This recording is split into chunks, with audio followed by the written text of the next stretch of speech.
Қайырлы күн достар, бүгін біз сіздермен чебуреки әзірлейтін боламыз. Ол үшін бізге қажетті заттар: су, сүт, пияз, фарш 500 грамм, тұз, қант, май, разрыхитель және ұн.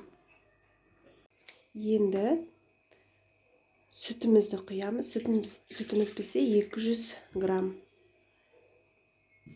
Оның үстіне су құям, жылы су, ол да 200 грамм.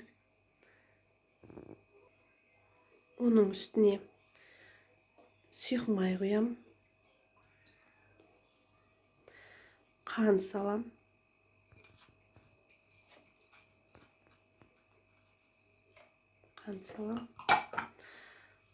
тұз салам,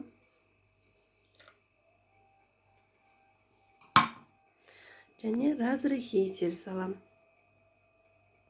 Енді осының барлығын араластырып аламыз.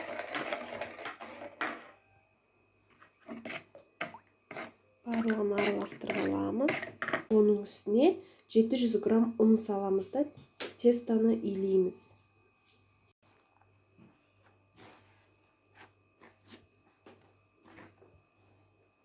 Міне достар, мен қамырымды илеп болдым. Илеп болғаннан кейін салафанға салып 10-15 минутқа дем алуға қоямыз.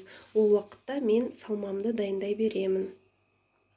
Қыздар, мен чебуреки жасаған кезде міндетті түрде фаршымды қуырып аламын. Өйткені іші чикі болып қалғанын қаламаймын. Сол себептен фаршымды қазір қуырып алам.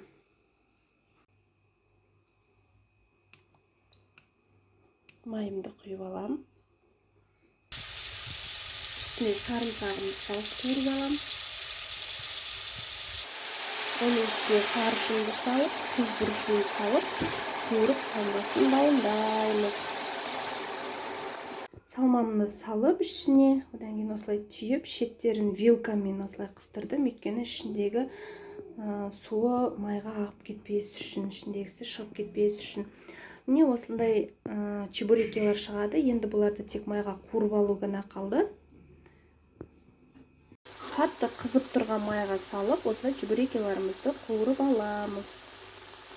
Міне достар, осылай чебурекиларымызды қуырып аламыз майға.